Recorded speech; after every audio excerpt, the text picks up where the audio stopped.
بسم الله الرحمن الرحيم الحمد لله نحمده ونستعينه ونستغفره ونؤمن به ونتوكل عليه ونعوذ بالله من شرور أنفسنا ومن سيئات أعمالنا من يهد الله فلا مضل له ومن يضلله فلا هادي له ونشهد أن سيدنا ونبينا ومولانا محمدا عبده ورسوله وصلى الله تبارك وتعالى عليه وعلى آله وصحبه وبارك وسلم تسليما كثيرا أما بعد فأعوذ بالله من الشيطان الرجيم بسم الله الرحمن الرحيم. It is the overwhelming and unanimous view of the Ahl Sunnah wal Jama'ah that out of all the Sahabas, out of all the companions, the most virtuous is Saaiduna Abu Bakr radiyallahu ta'ala anhu. And after Saaiduna Abu Bakr radiyallahu anhu, the next in line in terms of piety, in terms of taqwa, in terms of being the most virtuous is Saaiduna Umar bin Khattab radiyallahu ta'ala anhu. And after Saaiduna Umar bin Khattab radiyallahu ta'ala anhu, the next virtuous is Saaiduna Uthman bin Affan radiyallahu ta'ala anhu. And after Saaiduna Uthman radiyallahu anhu, the next in line in terms of piety and taqwa and virtuousness is Saaiduna Ali bin Abi Talib radiyallahu ta'ala anhu. So it is the unanimous and overwhelming view of the Ahl Sunnah wal Jama'ah that firstly Abu Bakr radiyallahu anhu, thereafterwards Umar radiyallahu ta'ala anhu, thereafter Saaiduna Uthman radiyallahu anhu, and then the fourth in terms of piety, taqwa, is Saaiduna Ali bin Abi Talib radiyallahu ta'ala anhu. Now cynics may say, and someone who wants to play devil advocate may say that, what's the point of talking about someone who is fourth in terms of greatness amongst the Sahabas? And if you want to draw a comparison in terms of competitions or football or athletes and running and so on and so forth, the team who finishes fourth, no one talks about that particular team. In a particular tournament, in a particular competition, if someone finishes fourth, no one will remember that particular person. Someone who finished first, who got the gold medal, people will talk about him. Someone who came second and he got the silver medal, people will talk about him. Someone who came third and he got the bronze medal, people will talk about him. But someone who is fourth in terms of the Sahabas, in terms of their greatness and taqwa and piety, people may be asking themselves, like, what is the point of talking about Saaiduna Ali bin Abi Talib radiyallahu ta'ala anhu? Fair enough, you want to talk about Abu Bakr radiyallahu anhu because he's the most virtuous after Rasulullah sallallahu alaihi wasallam. Fair enough, you want to talk about Umar bin Khattab radiyallahu ta'ala anhu. But Saaiduna Ali radiyallahu anhu, he's fourth on the list. So what is the point of talking about Saaiduna Ali bin Abi Talib radiyallahu ta'ala anhu? Now, first point I want to mention is that Saaiduna Ali radiyallahu ta'ala anhu, being fourth in the list behind personalities such as Abu Bakr, such as Umar, such as Uthman radiyallahu ta'ala anhum ajma'in, is no shame. We would give anything to be on that particular list, to be on the list of the Sahabas, of the companions, as mentioned in the hadith that whoever has seen Rasulullah sallallahu alaihi wasallam, then that person will never ever go to the fire of hell. So being on that list of being a Sahabi and being a companion, and then on top of that being fourth in the list, there's no shame in that. And on top of that, it is also an honor for us Muslims to talk about Saaiduna Ali radiyallahu ta'ala anhu, to talk about his bravery, to talk and listen about his sacrifices for the sake of Islam and for the love for Rasulullah sallallahu alaihi wasallam. So even talking and listening about Saaiduna Ali radiallahu anhu, there's no shame in that. There's no shame in Saaiduna Ali radiallahu anhu being fourth in the list of the companions. And it's an honor for us to talk about Saaiduna Ali radiallahu anhu with the intention that the practices, the sunnah of Saaiduna Ali radiallahu anhu we can implement in our own lives. Because we as Muslims, not only are we commanded to act upon the sunnah and the blessed ways and practices of Rasulullah sallallahu alaihi wasallam, but as mentioned in the hadith of Sunan Tirmizi and Sunan Ibn Majah, Rasulullah sallallahu alaihi wasallam has also given us an added directive, and he has also said, فَعَلَيْكُمْ بِسُنَّتِي وَسُنَّةِ خُلَفَاءِ الرَّاشِدِينَ الْمَهْدِيِّينَ, that act upon my sunnah and also the sunnah of my beloved Khulafai Rashideen, i.e. the sunnah, the practice, the words of Saaiduna Abu Bakr radiallahu anhu, the words, the practices of Saaiduna Umar, the words and the practices of Saaiduna Uthman radiallahu anhu, and also the words and the practices of Saaiduna Ali bin Abi Talib radiallahu ta'ala anhu.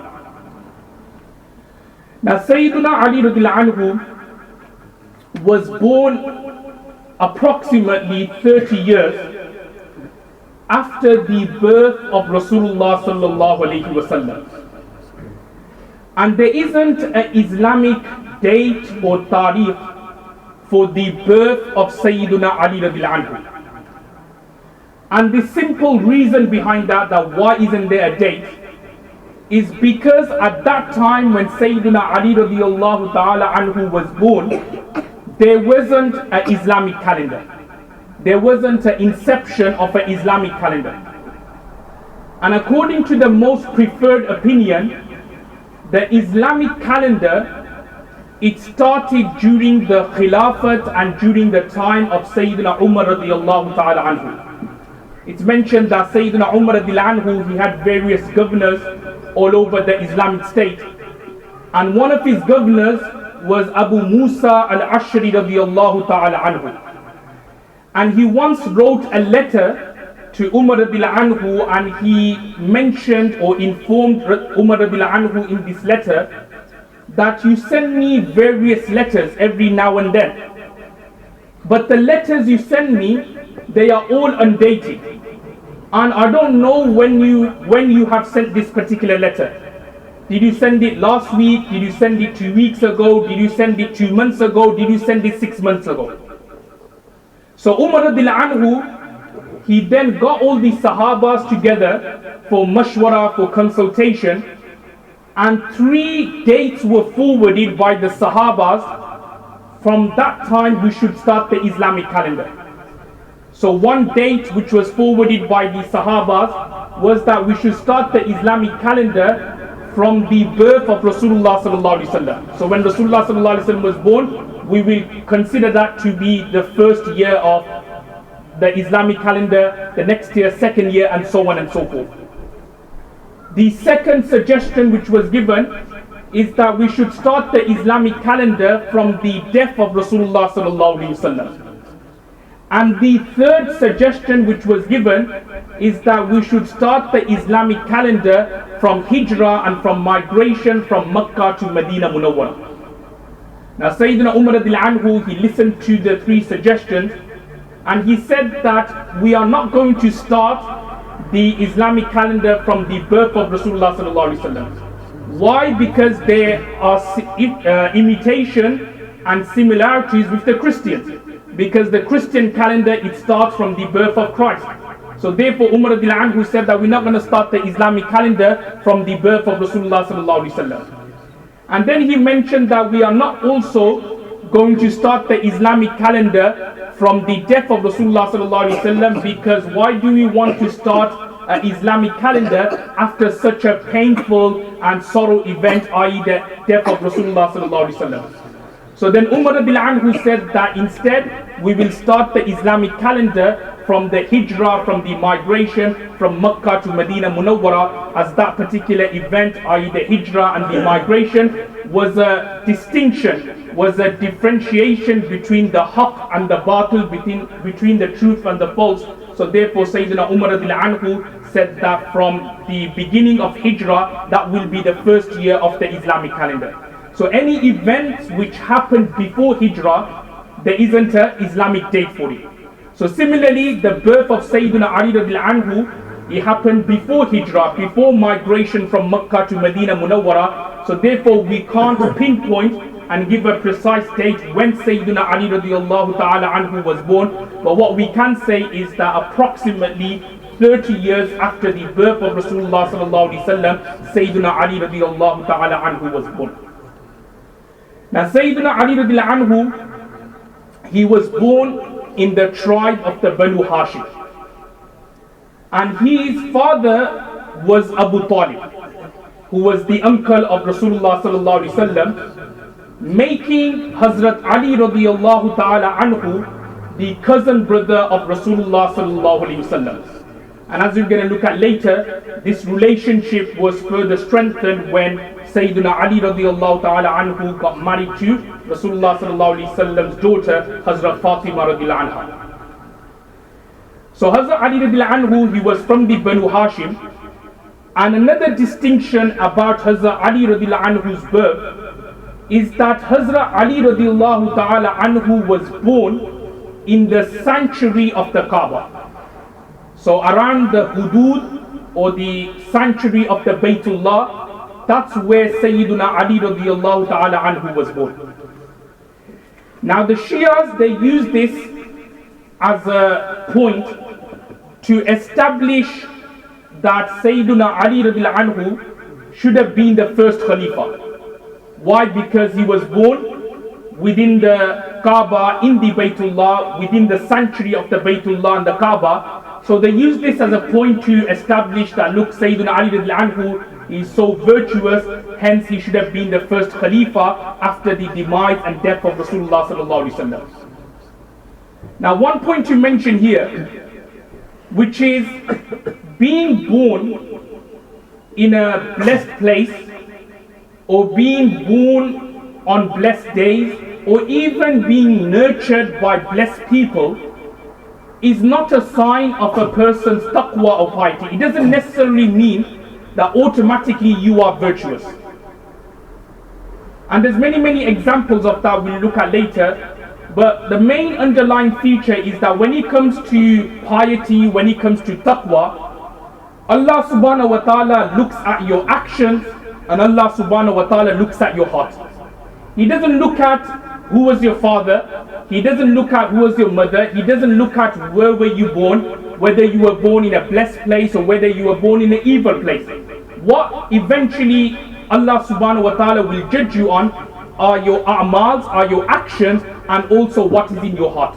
As mentioned in a hadith of Sahih Muslim, narrated by Sayyiduna Abu Hurairah radiallahu anhu, that Rasulullah sallallahu alaihi wasallam said that on the day of judgment, Allah subhanahu wa ta'ala will not look at your beauty. He will not look at whether Abdullah or Abdul Rahman or Zayd or Bakr, he was beautiful and so on. Allah will not look at that. But the two things Allah will look at will be ila a'malikum, will be your actions, wa qulubikum, and He will look at your hearts.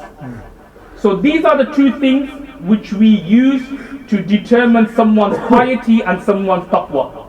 So what the Shia say that Sayyiduna Ali radiallahu anhu was born within the sanctuary of the Kaaba, hence he automatically becomes pious, hence he should have been the first Khalifa, that's not entirely necessary. And the reason why is that there are many examples. Take an example of Samiri, who was nurtured by Sayyiduna Jibreel alayhi salam. I don't want to go into detail because obviously I'll be then going away from the topic, but Samiri, he was nurtured by Sayyiduna Jibreel alayhi salam, but he turned out to be the enemy of Allah and the enemy of Sayyiduna Musa alayhi salam by fashioning the golden calf and inviting the Banu Israel to start worshipping this calf. So look at Samiri, he was nurtured. Sayyidina Jibreel alayhi salam, the angel, he brought him up, but he turned out to be an enemy of Allah, an enemy of Sayyidina Musa alayhi salam. So what I'm trying to say is that just being born in blessed places or being nurtured by pious people does not necessarily mean that you automatically achieve some kind of status of taqwa and piety. So as I was saying that Saaiduna Ali radiallahu anhu, he was born within the hudud, within the boundaries and the sanctuary of the Baytullah. Now Saaiduna Ali radiallahu anhu, he had another distinction, and another distinction which he had was that Saaiduna Ali radiallahu anhu was raised by Rasulullah sallallahu alaihi wasallam himself. So he had that unique tarbiyah. First of all, he was Rasulullah sallallahu alaihi wasallam's cousin brother, but on top of that, Rasulullah sallallahu alaihi wasallam brought him up as his own child. And it's mentioned that there was once a famine in Mecca. So Ali radiallahu anhu's father Abu Talib, he was unable, he had many children, so he was unable to look after all his children. So therefore Rasulullah sallallahu alaihi wasallam took Ali radiallahu anhu in his care, and he raised Saaiduna Ali radiallahu anhu like his own child. So look at Saaiduna Ali radiallahu anhu's upbringing here, being brought up by the greatest individual on earth, i.e. Rasulullah sallallahu alaihi wasallam. Now at the age of 10, Saaiduna Ali radiallahu anhu converted to Islam. And that's why it's mentioned in the books of Seerah that Saaiduna Ali radiallahu anhu was the first youth to accept Islam. Before him, Khadija radiallahu anha was the first woman to accept Islam. Rasulullah sallallahu alaihi wasallam's close friend and ally, Sayyidina Abu Bakr radiallahu anhu, was the first man to convert to Islam. But out of all the youth, out of all the youngsters and children, the first to convert to Islam was Sayyidina Ali radiallahu anhu. And it's mentioned that, as I was saying, that Ali radiallahu anhu was being raised by Rasulullah sallallahu alaihi wasallam and Hazrat Khadija radiallahu anha. So once Rasulullah sallallahu alaihi wasallam and Khadija radiallahu anha, they were praying namaz by themselves. And Ali radiallahu anhu, he saw this. So he asked Rasulullah sallallahu alaihi wasallam that, what are you doing? This is something new. This is a unique way of worship and ibadat. Never ever seen this before. We've been raised following our forefathers, worshipping idols and so on. But this unique way you were worshipping, what is this religion? What are you doing? So Rasulullah sallallahu alaihi wasallam then explained to Sayyiduna Ali radiallahu anhu about the deen, about the religion of Islam. Now Sayyiduna Ali radiallahu anhu, when he heard about Islam, about nubuwwat, about prophethood, about the oneness of Allah, he was a bit hesitant. He was saying, oh, shall I convert, shall I believe in you and so on. So Ali radiallahu anhu, he said to Rasulullah sallallahu alaihi wasallam that, let me speak to my father Abu Talib and I'll get back to you tomorrow. So Rasulullah sallallahu alaihi wasallam then stopped Ali radiallahu anhu and he said to him that, if you want to convert to Islam, then convert. But don't go and tell your father Abu Talib that you want to convert to Islam. Now you may be thinking to yourself that, shouldn't Rasulullah sallallahu alaihi wasallam have encouraged Hazrat Ali radiallahu anhu to go to his father Abu Talib and encourage him to convert to Islam as well? Now the reason why Rasulullah sallallahu alaihi wasallam didn't want that to happen is because initially at the very beginning of Islam, the order from Allah subhanahu wa ta'ala was, keep Islam within the family members and within your close relatives and your close friends. Allah subhanahu wa ta'ala told Rasulullah sallallahu alaihi wasallam that not to expose Islam, not to go full out in terms of da'wah and preaching and inviting people to Islam, because it's a new religion. So first and foremost, you, i.e. your close relatives, convert them to Islam, convert your family to Islam, convert your close friends and allies to Islam. And when you then have a base of a group of people who are strong in terms of yaqeen and certainty, then you could go out and go for da'wah and preach about the oneness of Allah, preach about Islam, preach about nubuwwat and preach about prophethood. And that's why when you look in the books of Seerah, for the first 3 years after Rasulullah sallallahu alaihi wasallam was chosen for nubuwwat and prophethood, there was no, for 3 years, Allah subhanahu wa ta'ala ordered Rasulullah sallallahu alaihi wasallam that just keep Islam amongst family members and friends. That's it. Not to do any open preaching. It was 3 years after, that's when the open preaching started. So therefore Rasulullah sallallahu alaihi wasallam, he said to Ali that, okay, if you want to convert to Islam, then convert now, but don't go and tell everyone, don't go and tell your father. So Ali radiallahu anhu then left The next day he came to Rasulullah sallallahu alaihi wasallam and he converted to Islam. He said the Shahada. He said that there is no God besides Allah and that Muhammad Mustafa sallallahu alaihi wasallam is Allah's servant, is Allah's Rasul, and is Allah's messenger. And that's why Rasulullah sallallahu alaihi wasallam talks about Abu Bakr radiallahu anhu praises Abu Bakr radiallahu anhu that he was the only Sahabi and the only companion to accept Islam without even thinking about it. Even Ali radiallahu anhu, even though he was Rasulullah sallallahu alaihi wasallam's cousin brother and he was being brought up by Rasulullah sallallahu alaihi wasallam, he even had to think about Islam. But eventually he converted. But Abu Bakr radiallahu anhu, as soon as Rasulullah sallallahu alaihi wasallam told him about Islam, he there and there on the spot converted to Islam. So that's another distinct feature of Abu Bakr radiallahu anhu, of all the Sahabas and of all the companions. Now, as I was saying that Saaiduna Ali radiallahu anhu, he was the first youth to accept Islam. And later on, his connection and his ties with Rasulullah sallallahu alaihi wasallam further strengthened when he married Rasulullah sallallahu alaihi wasallam's daughter, Hazrat Fatima radiallahu anha. It's mentioned in a hadith of Sunan al-Nasai that firstly Saaiduna Abu Bakr radiallahu anhu, he asked Rasulullah sallallahu alaihi wasallam that, can I marry your daughter Fatima? So Rasulullah sallallahu alaihi wasallam refused. Thereafter Umar radiallahu anhu asked Rasulullah sallallahu alaihi wasallam for his daughter Fatima's nikah and marriage with Umar. So Rasulullah sallallahu alaihi wasallam refused as well. And when Saaiduna Ali radiallahu anhu asked Rasulullah sallallahu alaihi wasallam for his daughter Fatima radiallahu anha, Rasulullah sallallahu alaihi wasallam accepted. So again, that's another virtue of Saaiduna Ali radiallahu anhu, that other Sahabas, Rasulullah sallallahu alaihi wasallam was refusing when they were asking his daughter for their nikah, for their marriage. But when Saaiduna Ali radiallahu anhu asked Rasulullah sallallahu alaihi wasallam for Hazrat Fatima radiallahu anha, Rasulullah sallallahu alaihi wasallam accepted. And we'll look at this in a bit more detail, inshallah, probably next week's lesson, about how many children they had.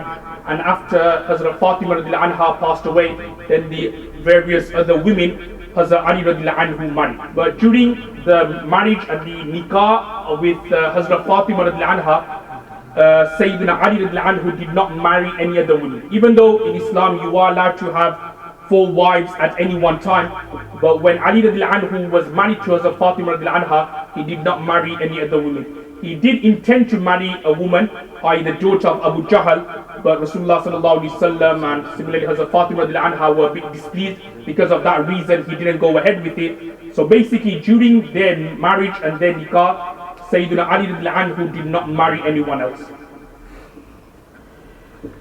Now, like all the Sahabas, like all the companions, they had this intense love for Rasulullah sallallahu alaihi wasallam. And sometimes the English word for love doesn't really give a good picture. In Urdu, we use the word ishq. They had this kind of unique love for Rasulullah sallallahu alaihi wasallam. And this love for Rasulullah sallallahu alaihi wasallam was shown by the Sahabas and the companions through actions in terms of sacrificing their lives for Rasulullah sallallahu alaihi wasallam and sacrificing their lives for the cause which Rasulullah sallallahu alaihi wasallam preached and which Rasulullah sallallahu alaihi wasallam stood for. Many people, they will claim that we love Rasulullah sallallahu alaihi wasallam, and then they will show their love for Rasulullah sallallahu alaihi wasallam, but in a way which is against the Quran and the Sunnah. And then you get some people who will give you the talk and they will say, yes, we love Rasulullah sallallahu alaihi wasallam, but inside they're empty. Or when it comes to actions, they won't do anything. But Saaiduna Ali radiallahu anhu and also all the Sahabas and all the companions, when they say that they love Rasulullah sallallahu alaihi wasallam, they meant it. And to show that they will do anything and everything to show that love for Rasulullah sallallahu alaihi wasallam. Now there are many stories, many examples which can be found in the books of hadith, in the books of seerah. demonstrating the love Saaiduna Ali radiallahu anhu had for Rasulullah sallallahu alaihi wasallam. But I'm just going to very briefly touch on two stories. The first story demonstrates the love Saaiduna Ali radiallahu anhu had for just Rasulullah sallallahu alaihi wasallam. And the second story I'm going to mention talks about the love Rasulullah sallallahu alaihi wasallam had for Saaiduna Ali radiallahu anhu had for Rasulullah sallallahu alaihi wasallam, that he was willing to sacrifice his life for the sake and for the cause of Islam. Both the stories are similar in terms of, it talks about Hazrat Ali radiallahu anhu's sacrifice. The first one talks about in terms of individual love for Rasulullah sallallahu alaihi wasallam, whereas the second story talks more about the sake of Islam. Now the first story I'm going to mention talks about the night of Hijrah and migration from Makkah to Medina Munawwara. Now there was a place in Makkah at that time which was called Darun Nadwa. And if you want to use a modern day example, you could say it was like the House of Lords, the House of Commons, it was like the White House, where all the chiefs of Quraysh, they will gather in this house and they will discuss decisions, they will make decisions and so on and so forth. Now what was happening in Makkah at that time was, 2 months prior, because Rasulullah sallallahu alaihi wasallam's migration in Hijrah was during the month of Rabiul Awwal. So 2 months before that, in the month of Muharram, Rasulullah sallallahu alaihi wasallam told the Sahabas and told the companions that you slowly leave Makkah and make your way to Medina Munawwara. So within a couple of months, Makkah was totally empty, you could say. There was this kind of eerie silence around the Muslim populated area. There was no one there. Everybody had left their houses, everybody had left their land, their animals, everything, and they went to Medina Munawwara. So there's only a handful of Muslims in Makkah at that time, and one of them was Rasulullah sallallahu alaihi wasallam. Hazrat Ali radiallahu anhu was also there as well, and Hazrat Abu Bakr radiallahu anhu. Now the Quraysh, the leaders of the Quraysh, they were blaming Rasulullah sallallahu alaihi wasallam. They said that, oh, it's because of Rasulullah sallallahu alaihi wasallam, that's why all the Muslims have left, because all the Muslims had left, the Quraysh had, or the Quraysh in their family, there was at least, say, a father, or there was like a sister or a wife or a mother or a brother or a sister had left Makkah and had gone to Medina Munawwara. So there was this kind of like disintegration, this kind of disunity in a person's family. So they were blaming Rasulullah sallallahu alaihi wasallam. They said, look, this is what Rasulullah sallallahu alaihi wasallam has done. He's caused the disunity, he's caused the problems and so on. So they gathered in Darul Nadwa, and their agenda was what we're going to do with Rasulullah sallallahu alaihi wasallam. Now they were just about to start the meeting when an old man from a place called Najd, he knocks on the door. And this old man was actually Shaitan. Shaitan, Shaitan is very crafty. So he came in a form of an old person. He knocked on the door. So they asked him, okay, who are you? Where have you come from? So he explains, oh, I'm an old person from Najd, and I've come here to help you, or to give you mashwara, to give you some guidance about what you're going to do regarding Rasulullah sallallahu alaihi wasallam. So the chief of the Quraysh, they looked at this old man, they thought, okay, he's old, he looks like respectable, he looks wise, we let him sit in our meeting. So various suggestions were made, what should we do with Rasulullah sallallahu alaihi wasallam? Some said, let's exile Rasulullah sallallahu alaihi wasallam. Some said, let's imprison Rasulullah sallallahu alaihi wasallam. One suggestion which was given by Abu Jahl was, let's assassinate Rasulullah sallallahu alaihi wasallam. So the old man from Najd, he then stands up and he says, oh, this is a brilliant idea. You should assassinate Rasulullah sallallahu alaihi wasallam. And then he was encouraging the leaders of the Quraysh that this is such a great deed and great action that you shouldn't wait until tomorrow. My opinion is that you should do it now, you should do it then and there. So the leaders of the Quraysh, they listened to this old man, i.e. Shaitan, and they left Darul Nadwa that particular night with the intention to go to Rasulullah sallallahu alaihi wasallam's house and assassinate Rasulullah sallallahu alaihi wasallam. Now Rasulullah sallallahu alaihi wasallam, through Wahi, was told by Allah subhanahu wa ta'ala of the Quraysh and their plans of killing him and assassinating him. And Allah subhanahu wa ta'ala told Rasulullah sallallahu alaihi wasallam that you can't stay in Makkah tonight. You have to leave Makkah. You have to leave Makkah. Why? Because they're going to assassinate you. So Rasulullah sallallahu alaihi wasallam was at home at that time with Hazrat Ali radiallahu anhu. And Rasulullah sallallahu alaihi wasallam, he says to Hazrat Ali radiallahu anhu that, "Oh Ali, sleep in my bed. Sleep in my bed." Why? Because when the leaders of the Quraysh come, they're going to be looking inside, and when they see someone asleep, they'll say, "Okay, Prophet Muhammad is in the house, so we'll wait until the morning when he comes out, we'll just ambush him and we'll kill him." So Rasulullah sallallahu alaihi wasallam told Hazrat Ali radiallahu anhu that you sleep on my bistar, you sleep in my bed, and make sure that you just cover your face, make sure that you don't leave that particular place. So this is the first story of Hazrat Ali radiallahu anhu's sacrificing his life for Rasulullah sallallahu alaihi wasallam. Because look, the Quraysh, if they wanted, they could have just like bulldozed their way into the house and would have killed that person thinking it was Rasulullah sallallahu alaihi wasallam, but in fact it was Hazrat Ali radiallahu anhu. So Hazrat Ali radiallahu anhu was sacrificing his life.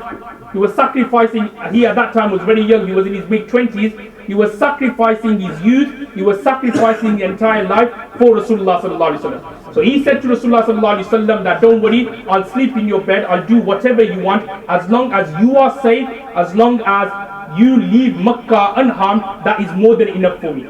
So this is the first story of Hazrat Ali radiallahu anhu's sacrificing his own life for Rasulullah sallallahu alaihi wasallam. And the second story, which talks about Saaiduna Ali radiallahu anhu's sacrifice, but this time for the sake of Islam, sacrificing his life for the sake of Islam. And this happened during the battle of Badr.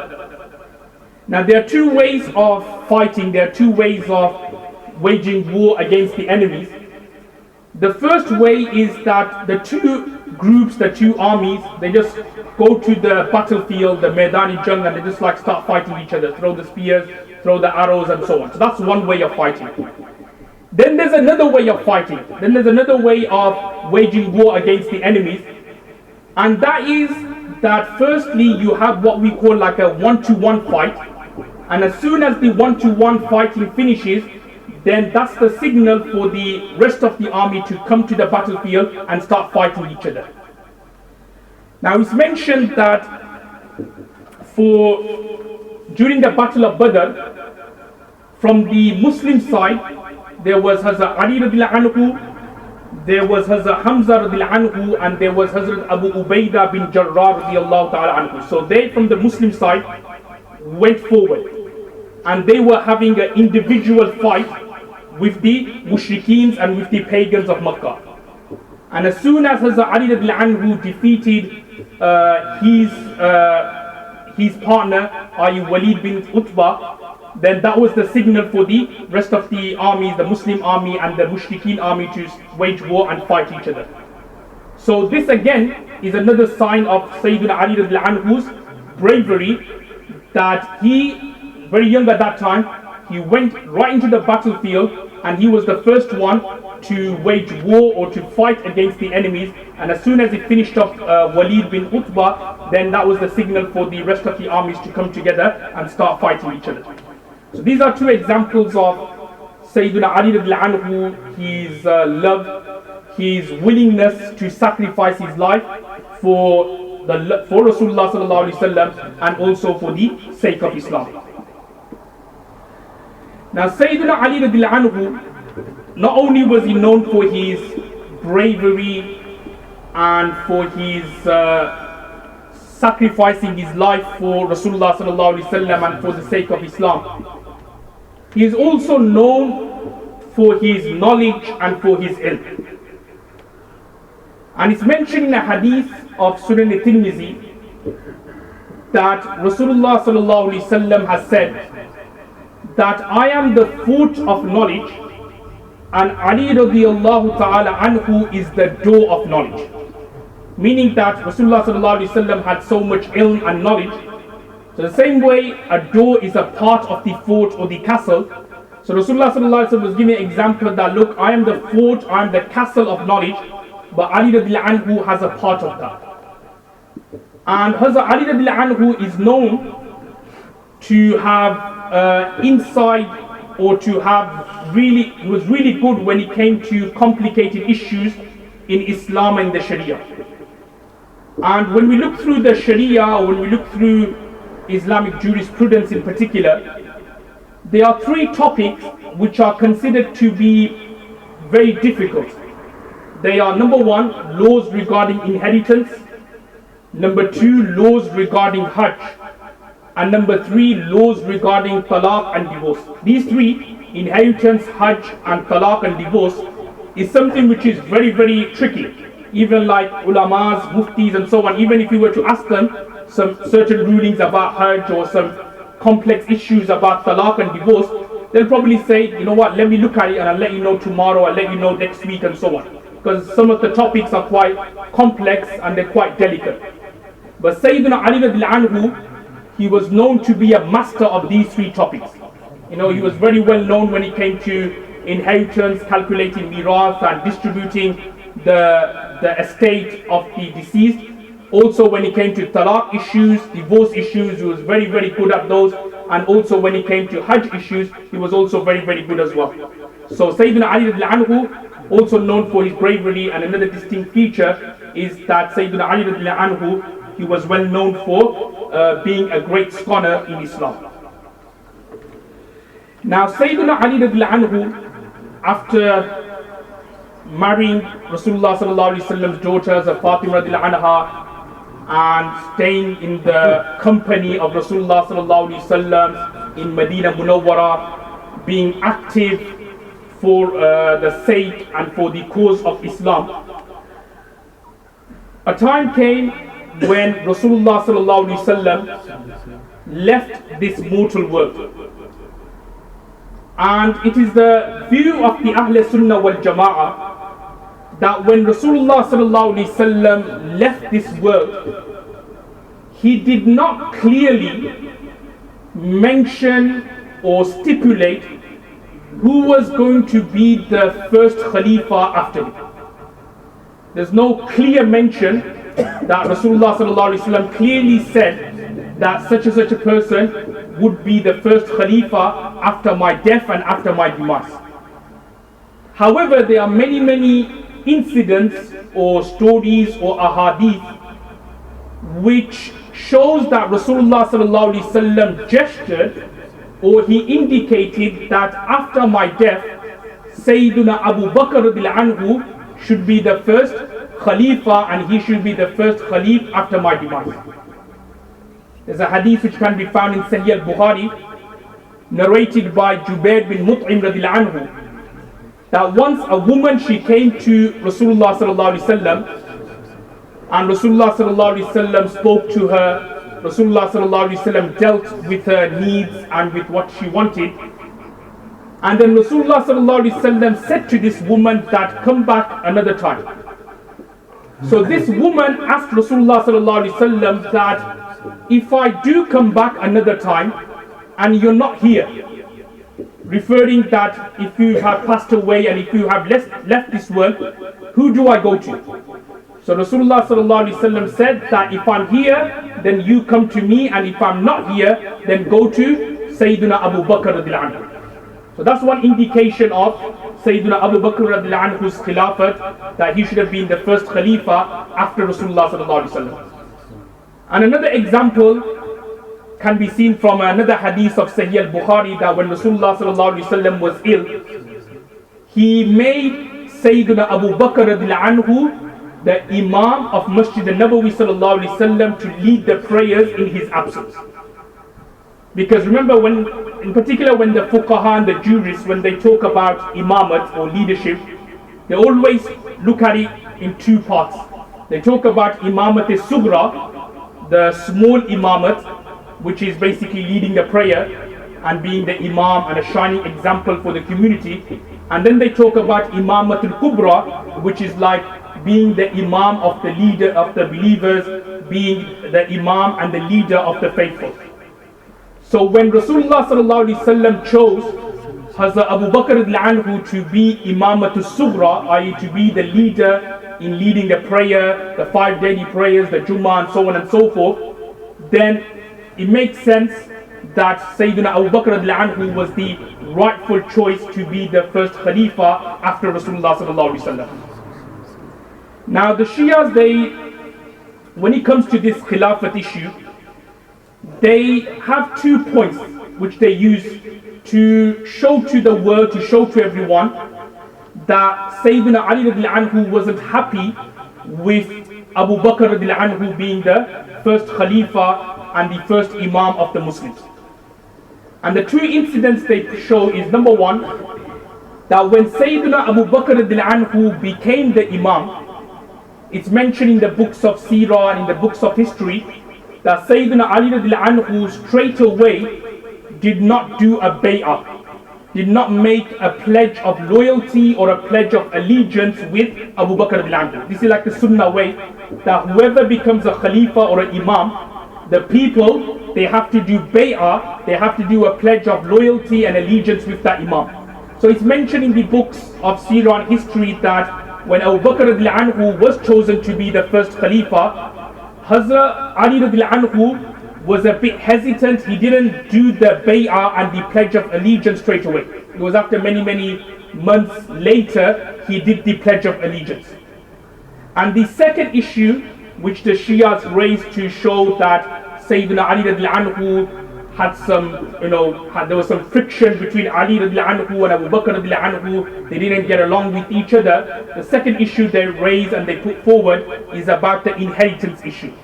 That Abu Bakr radiallahu anhu did not give Hazrat Ali radiallahu anhu's wife, i.e. Hazrat Fatima radiallahu anha, the inheritance of her father, i.e. Rasulullah sallallahu alaihi wasallam. Now very briefly, let me just touch on these 2 issues.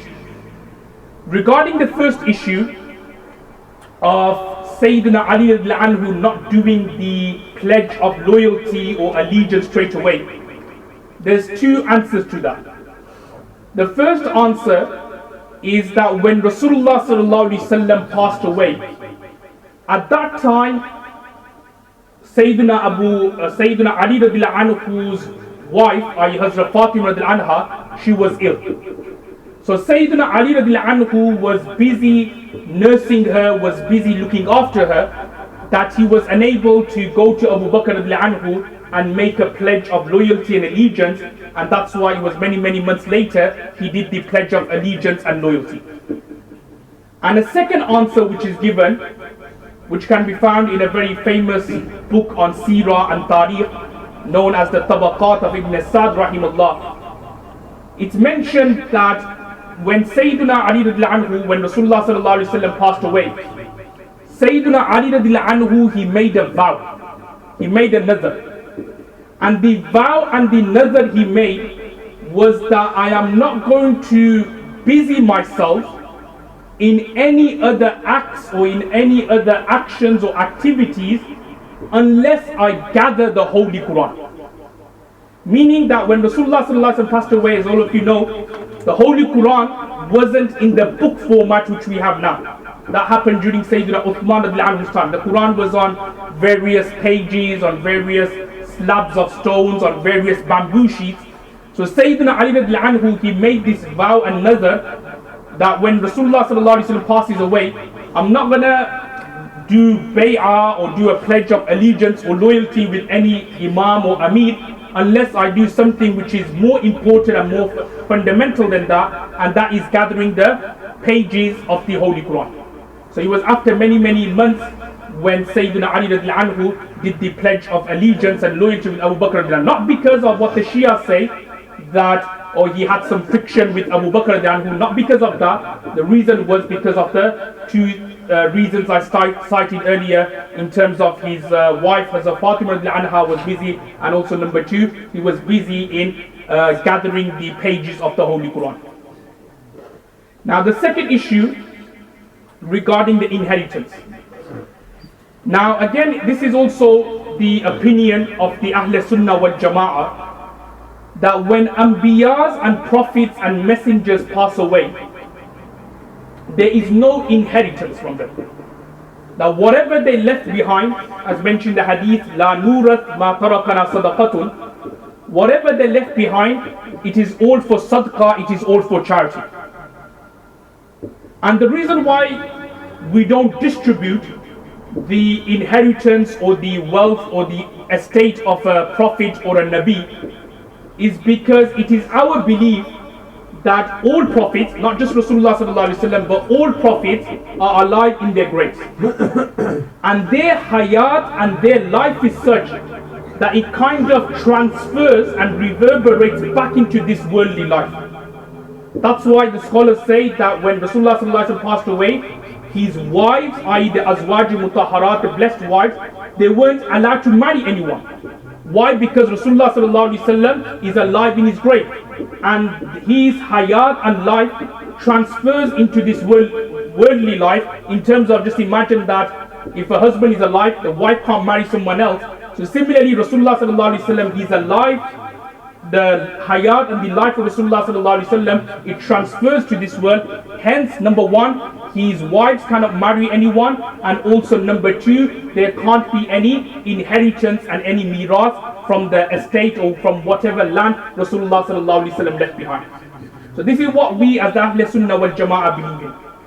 Now there are many hadiths. I'm just going to touch on a hadith which the Shias used to show, or look, the Sunnis, look at Abu Bakr radiallahu anhu, look at Umar radiallahu anhu. They've done zulm, they've oppressed they've oppressed Ali radiallahu anhu, they've oppressed Hazrat Fatima, they've oppressed Hazrat Abbas radiallahu anhu. This hadith can be found in Sahih al-Bukhari, Sunan Abu Dawood, Sunan Nasa'i, Sunan Tirmidhi, that during the time of Saaiduna Abu Bakr radiallahu anhu, Hazrat Ali and Hazrat Abbas anhu, they came to Abu Bakr anhu, and they asked him that we want the inheritance and the mirath from Rasulullah sallallahu alaihi wasallam. So Abu Bakr anhu explained to them the hadith, La nurat ma tarakana sadaqatun, that the prophets, they don't leave behind any legacy, they don't leave behind any inheritance. Ma tarakana, and whatever land, whatever they're left behind, sadaqatun, it goes for sadaqah, it goes for charity.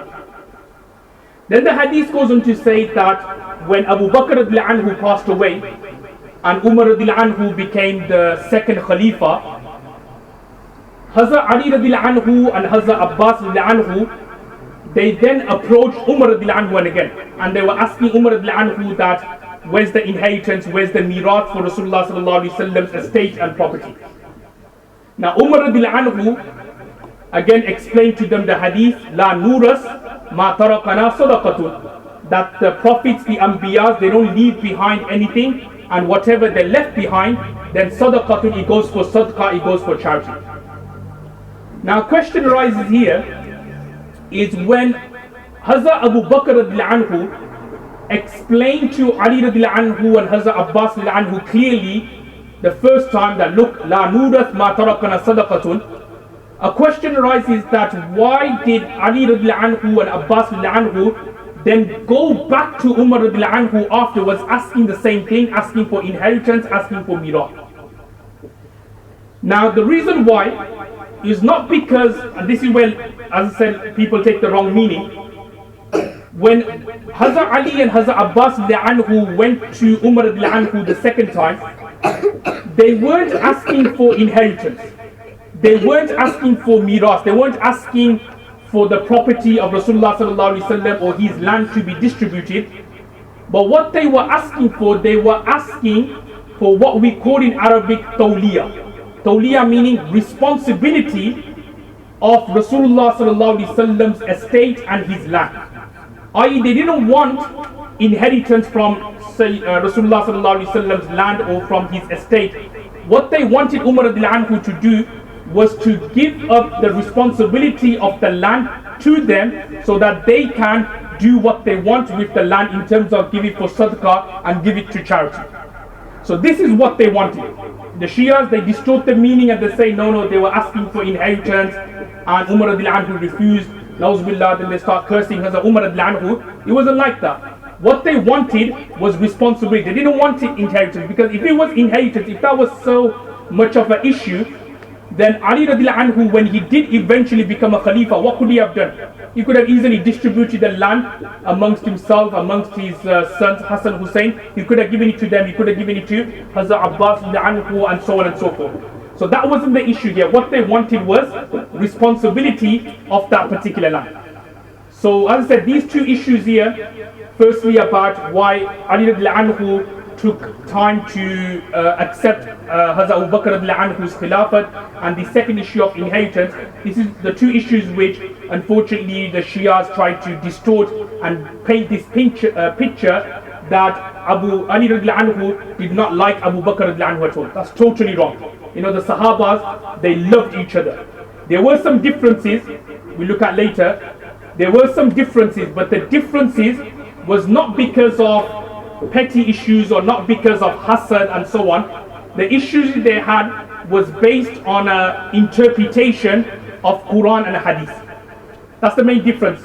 We have differences as well, but unfortunately what happens in our society, in our community, is that if somebody has a different opinion to us, we are very quick to jump the gun and say, oh well, falaysa minna, he's not a Muslim, you know, he's not from us and so on. Start doing his takfir.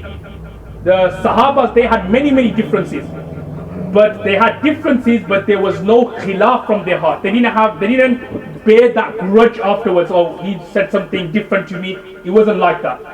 Hazrat Ali radiallahu anhu had some differences with Hazrat Abu Bakr radiallahu anhu, but it was just scholarly issues regarding interpretations of certain aspects of the Hadith and the Quran. But never ever did it boil down to what the Shias picture and paint out, that there was some kind of anger, some kind of animosity, there was some kind of enmity between Hazrat Ali radiallahu anhu and Hazrat Abu Bakr radiallahu anhu. And as I said, we'll look at this in next week's lesson regarding the two main battles which happened during Saaiduna Ali radiallahu anhu's time. The battle of Camel, it's known as Jang Jamal and Jang Siffin, which came about based on this issue of the differences the Sahabas had. Because these two battles which came about, it came about because the people, the Sahabas who were alive at that time, they thought Hazrat Ali radiallahu anhu was not doing enough to take revenge against the insurgents, against the rebels who martyred Sayyidina Uthman radiallahu anhu, and because of that issue, there was various battles which happened between the Sahabas and the companions. This is something which inshallah we will touch on in next week's lesson. Also we will look at the Khilafah of Sayyidina Ali radiallahu anhu. May Allah subhanahu wa ta'ala give us the tawfiq to act on what we said. Wa akhir da'wana.